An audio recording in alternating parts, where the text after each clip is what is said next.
What's going on, y'all? This is Rev Yearwood, president of the Hip Hop Caucus, and I'm hanging out with Nolazine.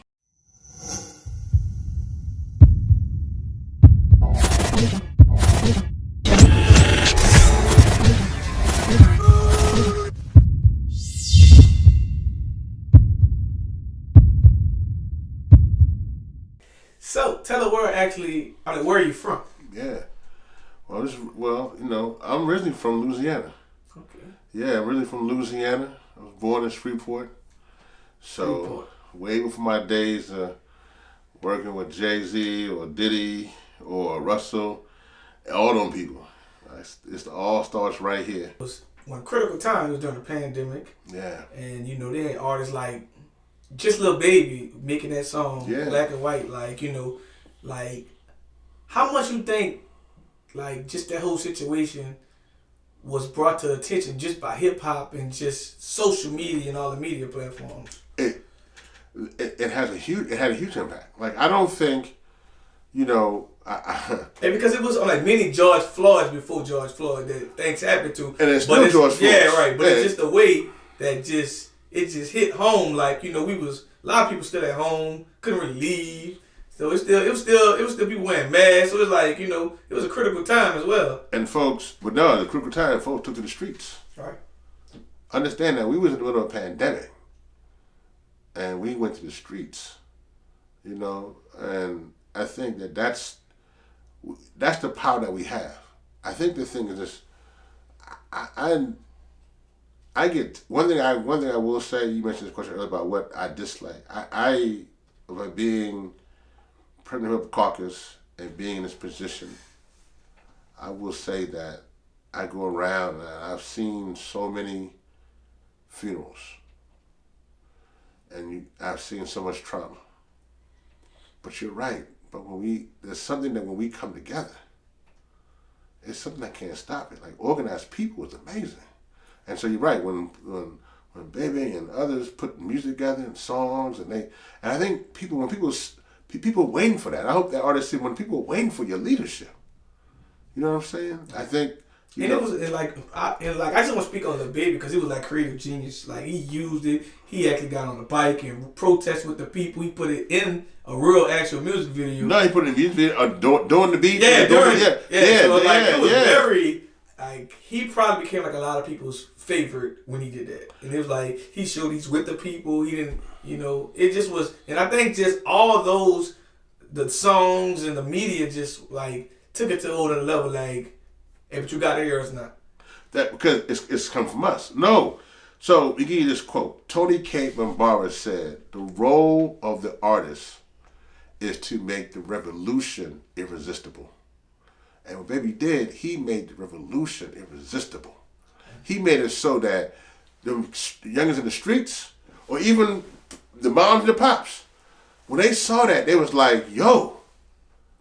And it hit them differently. It wasn't, no offense to the preachers, no offense to the teachers, no offense to the politicians, but when they saw that, it just felt authentic in a way that, and then he put it in his craft.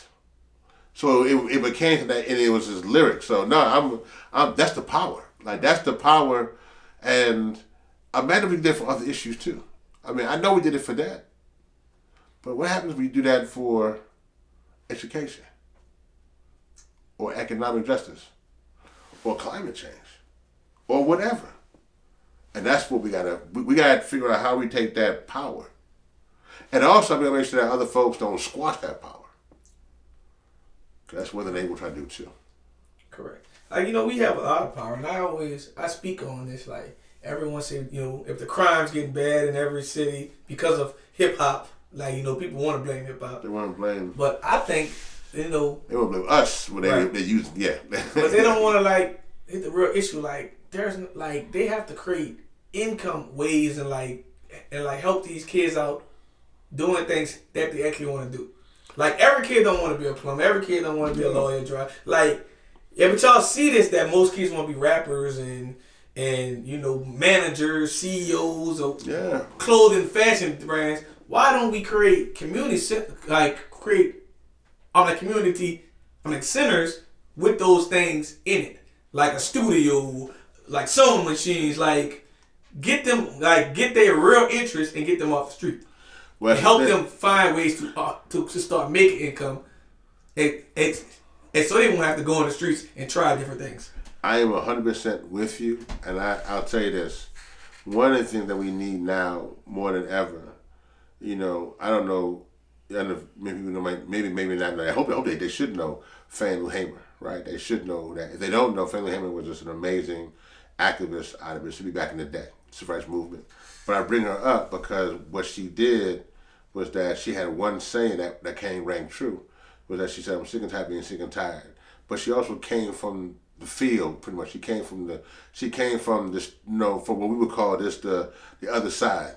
And I think that what we need to do not only respect the genius outside the academy, but also allow for those voices and places to have. And I think a lot of times what you're saying is that why don't we just create basic structures and environments that people that we could do that.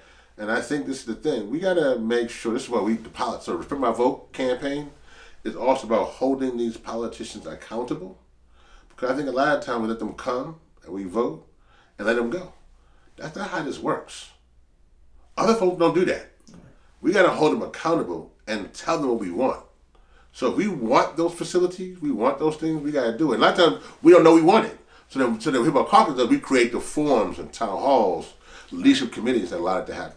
And I'm going to speak on just Louisiana right now. I'm going to say, for the youth.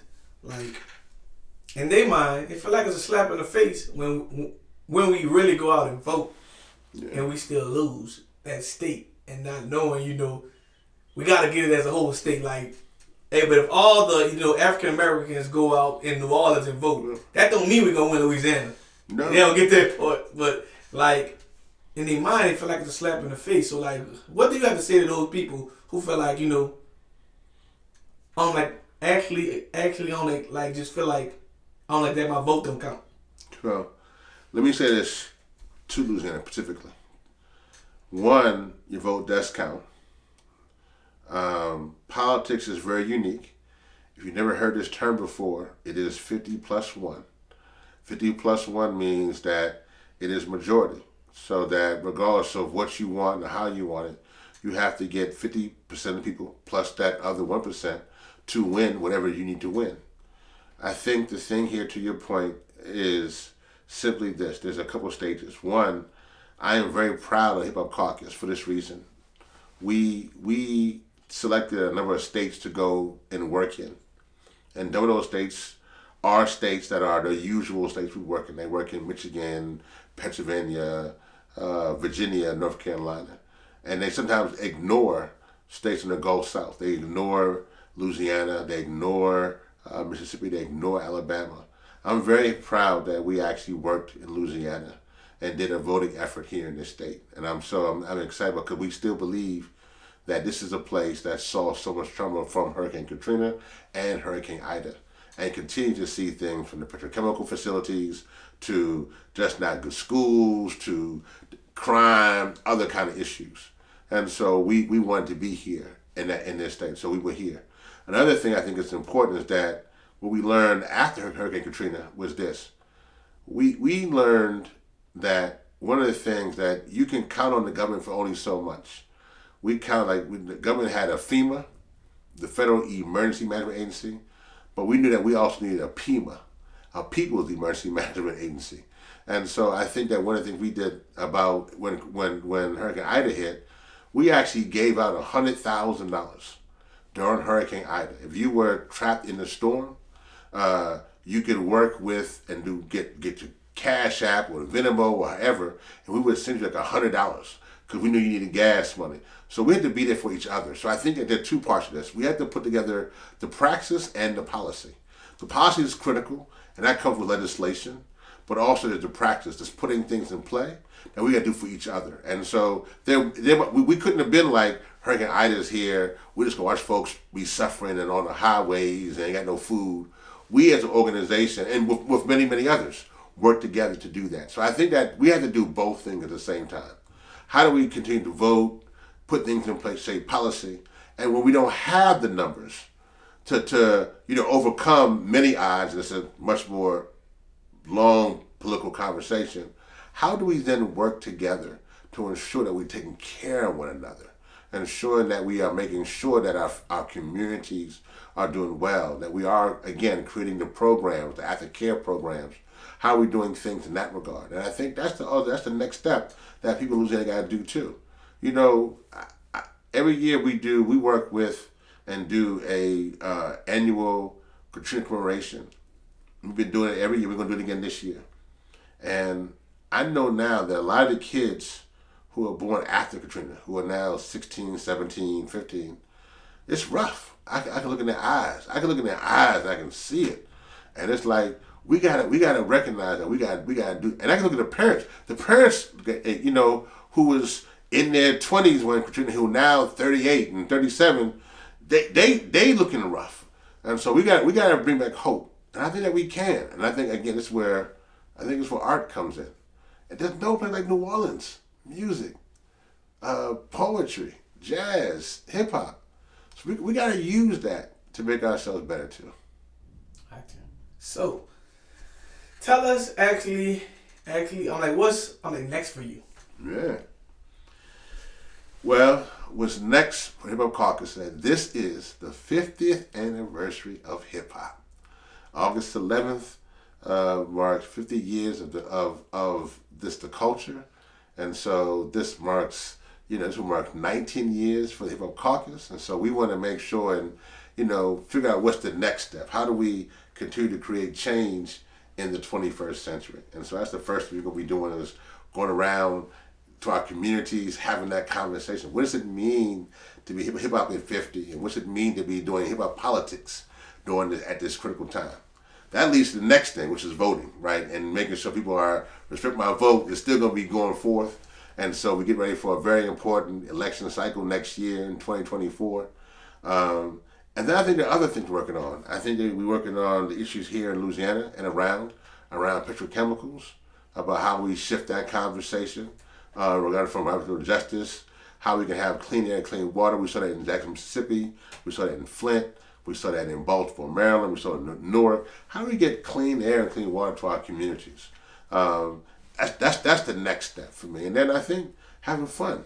I like having fun. So I think the next step for me is that we're going to be doing some really cool stuff. In which we had Dawn Rashad. We're doing the Basement series. We got some fun stuff coming down. We're going to be doing a little hip hop. Why not? That's what we do. And we're going to be, making sure that we use the culture to create the change. Right. And also, last but not least, tell everyone what can they find you at on social media and just everywhere? Yeah, you can find me at Rev Yearwood everywhere, on Twitter, on Instagram. That's it. But more importantly than me, definitely check out the Hip Hop Caucus, and it's Hip Hop Caucus, CAUCUS, on everything. You go to hiphopcaucus.org, and you can find all the channels, and most importantly, get involved, because this is not about charity. It's about solidarity, and we can't win without you.